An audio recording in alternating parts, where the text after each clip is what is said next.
All rise. Support court with Judge Van Der Bee is now in session. Judge, this is case number JVB 1085, Faye Foster case. Thank you. You're welcome. You all may be seated. Okay, Miss Faye Foster? Yes, Judge. Okay, you brought this case before the court. What's going on? Well, Your Honor, Judge, sir, ma'am, you know, my daughter who I love dearly, but she is one lazy, sorry, using person. What did she do? So, she didn't have to, I let her move into my house 3 years ago, and she got 2 twin boys. She does nothing to support. Our agreement was that she would pay $400. We never had no agreement. We ain't never had no agreement. Excuse me. Hold on 1 second, Miss Faye Foster. Buckle up, guys. Today's courtroom showdown hits hard. Faye Foster steps in with years of frustration and heartbreak etched into her voice.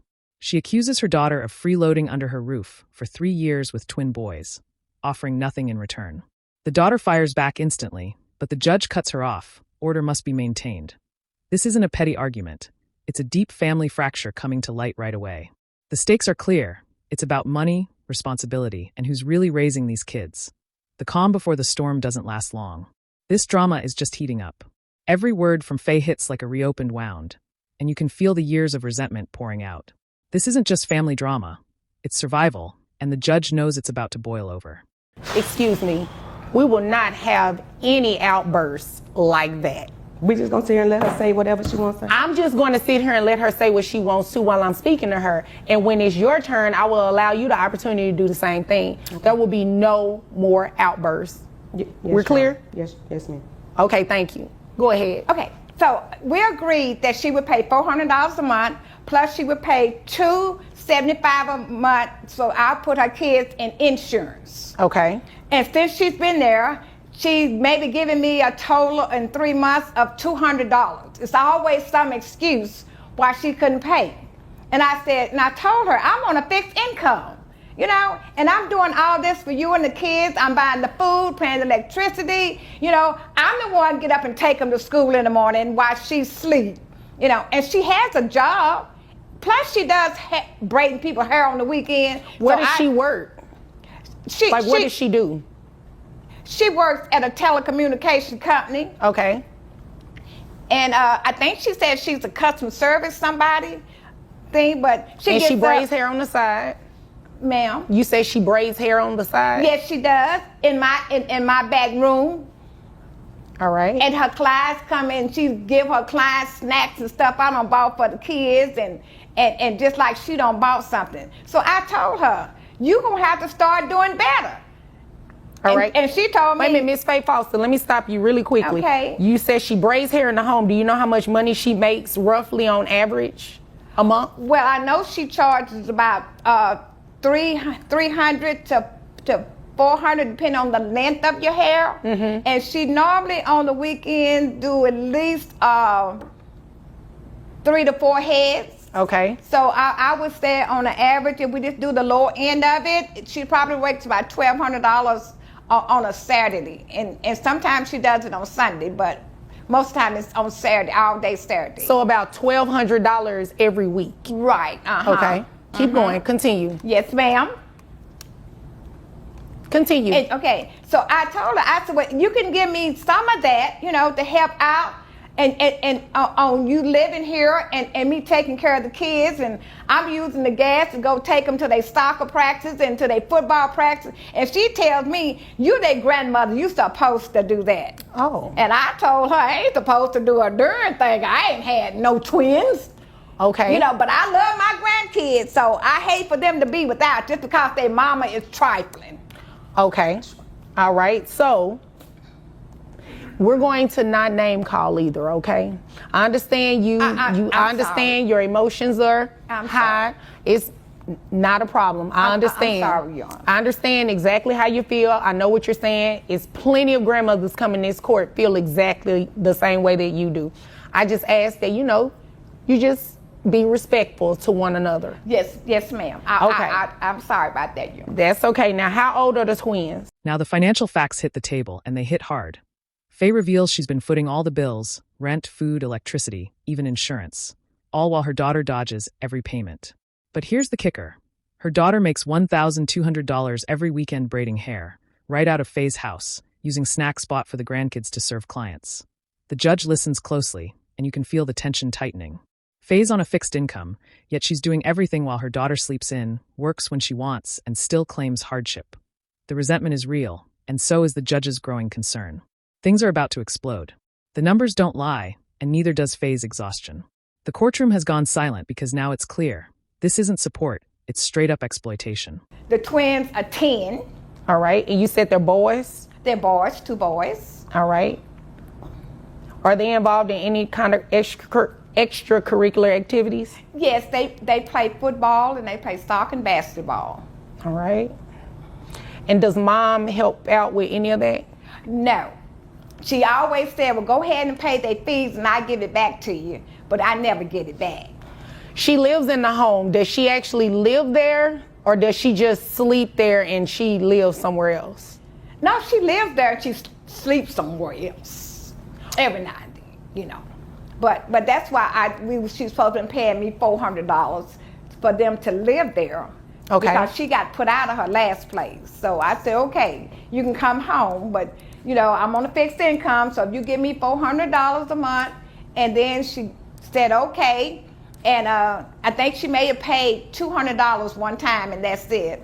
All right. Are And the then children on health insurance or anything? Mm-hmm. And then, ma'am? Are the children on health insurance or anything? The children, I put them in insurance because I asked her, do you have insurance on these kids?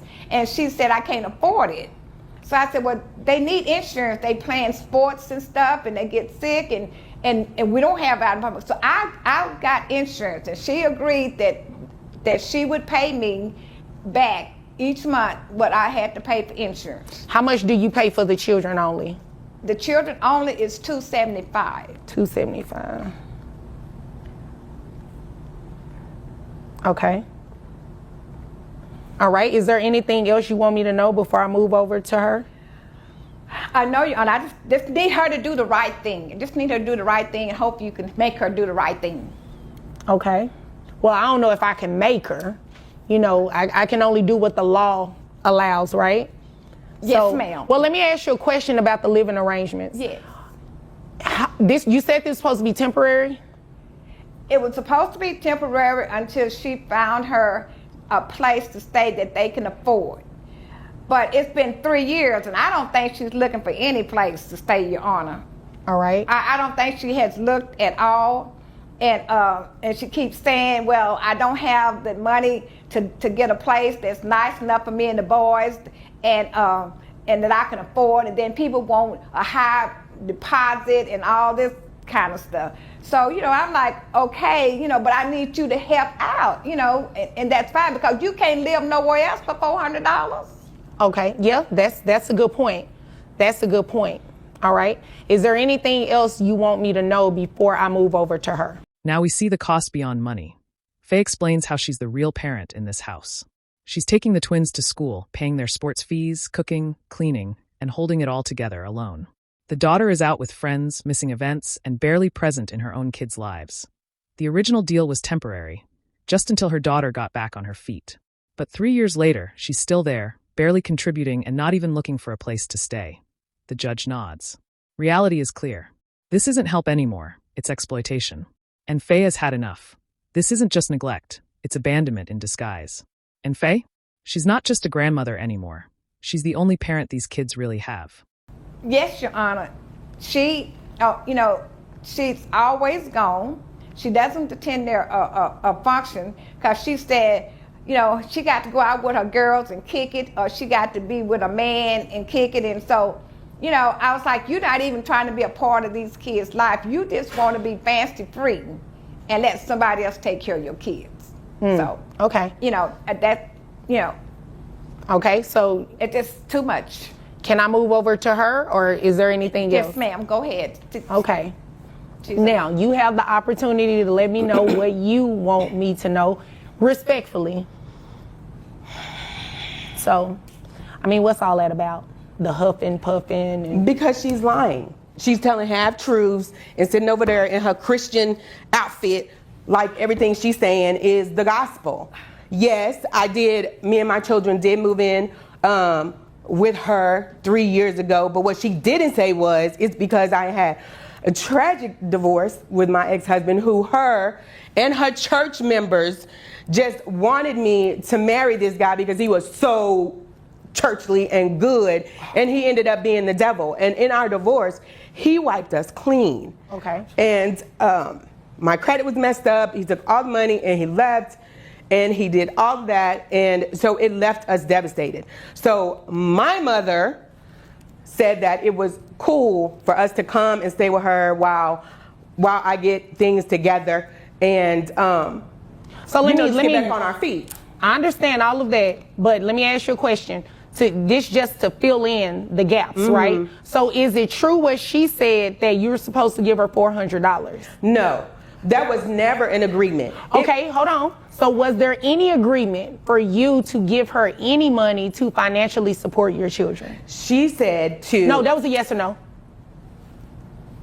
Not in that way. Not in that way. So explain the way. So when we talked initially, before even moving in, it was, y'all just come, just take your time, get yourself together. I got you guys. I got my grandbabies, who she was very instrumental in. I want grandbabies. I want grandbabies. I want grandbabies. I want grandbabies. I want grandbabies. So I'm giving you the opportunity. So because she's instrumental in wanting grandbabies, that means that she has to take care of them too? It doesn't mean she has to take. I'm saying she's not telling the full story how it is. It was never an agreement on a dollar amount of being able to help. It's just do what you can when you can. Now the daughter plays defense, and it's a masterclass in excuses. She blames her divorce, her mom's church friends, and a failed marriage for everything, claiming she was left with nothing. She denies any agreement to pay, saying it was just help when you can. But after 3 years of doing nothing, that line is wearing thin. When pressed on moving out, she dodges again. No clear plan, no action. The judge stays calm, but you can feel her patience running out. This isn't just about miscommunication. It's about a grown adult refusing to step up for her kids. Accountability is coming. Every excuse digs the hole deeper, and the judge's silence speaks volumes. The clock's ticking, and the daughter is running out of places to hide. So was there ever an agreement for it to be a temporary situation? Well, yes. You'd agree with me that 3 years is no longer temporary, right? I would say it's no longer temporary, but in the moments where I would say, you know what, I'm going to do what I can to see what I can to get, it was her, the one that was talking about, oh, that's not a good place for my grandbabies. You don't need to take them over there. And, I worry about y'all's safety over there, and that's too far, and that'll be taking them out of their environment. So are you, and please just stop beating on the table. Sorry. All of that is not necessary. I can assure you it's not. Just emotional a little bit. I understand. Y'all need to calm down, all right? I can't believe I'm even here. This is ridiculous. Well, this is where you come when you want some relief, when you are wanting certain things to happen. You come to court to take care of it. It's unfortunate that the two of you couldn't work it out because you're mother and daughter, but this is where you come, right? So do you have any intentions of moving out and taking your children, or are you going to move out yourself and leave the children with her? I mean, she knows what the situation is. I mean, when I was working, which she knows at this point that there was a huge layoff because of COVID, and why I started doing hair in the first place to try and make amends. So for her to sit over here talking about, oh, I got all these jobs and I got all this finance coming in at this point, it's just ridiculous. And it just shows to, just how low she'll stoop to how she behaves and how she acts. But she letting you live for free. She's been allowing you to do it for 3 years. She pays for everything for your children. She feeds your children. She takes them to school. She pays for health insurance. She's literally doing everything. You're doing nothing. But that's her story. I'm doing more than so. I'm doing exactly what I can. I cook, I clean, I do what the stuff she asked me to do for church. Hold on. Cooking and cleaning for a house that you reside in, you don't get any credit for that, okay? You should do those things, right? But in terms of your children, what are you doing? Because she said she's doing it all, everything I just named off. You have yet to dispute that. Well, I do get do stuff for their school. You're not always the one taking them to school, homie. I don't even know why you in here acting like you do that. Let's not derail this thing because you never answered my original question. So do you plan to move out with your children, or do you plan on moving out and allowing them to stay with her? Well, I mean, at this point, I mean, she dragging me all in here to court. I mean, I want to go out. I want to go out and move and like find me and get me situated, and then I will be able to come back and get them and get the boys. So the boys are going to stay with her. When are you trying to move out? Like ASAP, because this is ridiculous. Like, I can't even believe you brought me in here with this foolishness. When you say ASAP, do you mean that you're going to leave court today and go find somewhere? I mean, no. I'm gonna have to like get on my hustle, to like try and figure out, where I'm gonna go and what I'm gonna do and how much is that gonna take. What are we looking at in timeline? Because we know the boys are gonna stay with her when this happens. So timeline, give me a reasonable timeline that you're talking about doing this. This part, a reality check in real time. The judge shuts down the daughter's weak defense. Cooking and cleaning? That's basic living, not child support. The judge exposes the truth. Fate is it all. Full care for the twins. Every bill, every ride, every meal. The daughter can't deny it, can't argue it. And finally, she admits she's moving out soon, leaving the kids behind. The judge presses her. What's the plan? Still no answers. Now the courtroom is boiling, and the daughter is running out of time. Excuses don't work here. This is the breaking point. Her silence is louder than any excuse, and the judge knows it. The truth? She's not stepping up. She's stepping out. And the court's not letting that slide. Within the next 2 months, I would say. 2 months, okay. Yeah. That's exactly what I needed to know. I ain't trying to stay where I ain't want it. Well, I don't think that's what she's saying, ma'am. She's just saying she wants a little bit of assistance. She's not saying she's not willing to help you. That's not a fair assessment. How much money do you make a year? At this point, probably around about 25. 25,000? Yes, ma'am. All right. You actually make more than that because we're going to deem that braiding as income. Now, she said you make about $1,200 a week. Is that true? That is not true. How much do you make a week? It just fluctuates on how my clientele does. Well, let's just do it by average then. On a monthly basis, how much money do you say you bring in from braiding hair? I would say monthly. Monthly, I would say $1,200. Monthly, $1,200? Yes, because I don't get 3 or 4 heads. I don't get heads all the time. And some of the people she see me braid is like some of my girlfriends who, if I braid their hair, like they'll do my nails or they'll do my lashes or, they'll grab my kids from school for me if I need them to. It's like we help each other out. So I'm not always getting money. Do I look like I was born yesterday? No. Right. So you want me to sit here and believe that braiding hair and you're charging how much per head? It just depends. I mean, shorter ones, 80, longer ones, like 250. That's not what she says, and she lives in a house. But she's not working with my clientele, and it really. So you don't tell her how much you get paid?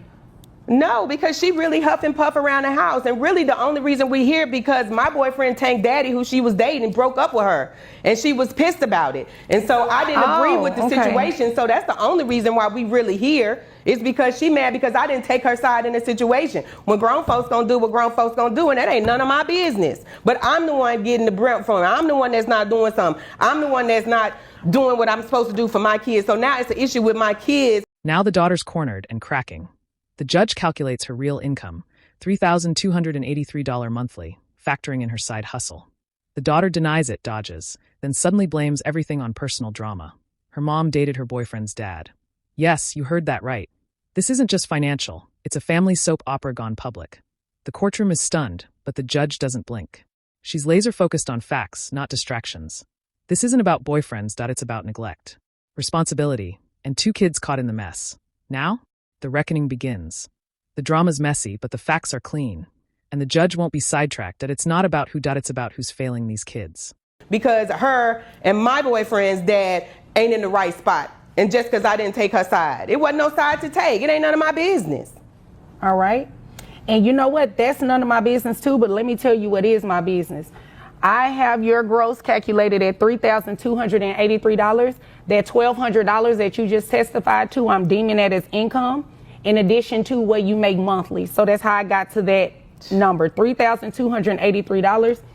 That brings your net to $2,798. Let me see. Let me make sure I'm looking at the right number. Yes, $2,798.18. Do you have any other children outside of the two boys? No, I do not. Okay, and you're also going to pay for health insurance reimbursement to your mom. So monthly child support comes out to $699, was $670. We're going to round it up. Plus, you have to do a reimbursement. Let me just make sure I don't go over the legal amount, because it can't be over 3%. So $2,798.18 times 3%. So your health insurance reimbursement to mom, although you pay $275, according to the law, it can't be, the health insurance amount that she reimburses you cannot be more than 3%. So that caps at about $84. So 670 plus $84 is $754. That's how much you'll pay your mom a month. $700. $754 exactly. Your breakup. That's what No, this is because about. you need to This pay is for what your this own is children, about. ma'am. This is what Excuse this me, is about. excuse me, I'm speaking. It's $754. It's what's in the best interest of the children. These are your children, not your mother's children. These are her grandchildren. And I went ahead and ordered that you pay child support because based on your testimony, you'll be moving out in a couple of months anyway. So there we are. Do you have any other questions? No, I don't. Okay. Do you have any other questions? No, thank you, Your Honor, and I appreciate it. Thank you. Okay, you're welcome. If there's nothing further, you all are dismissed. And here it is, the final verdict. The judge lays it out with no hesitation. $754 monthly in child support and insurance reimbursement. The daughter tries to interrupt. The judge shuts her down instantly. I'm speaking. Cold. Clear. Final. These kids aren't Faye's responsibility. They're her daughters, and now the court is forcing her to act like no more free ride, no more hiding. The daughter is stunned, but there's nothing left to say. Court dismissed. Justice served cold, that it's not just a ruling, that it's a hard reset on a life of freeloading, that there's no escape. No loophole, just consequences, locked in. The judge didn't just rule, she restored order. And the daughter, she's got no choice but to face it.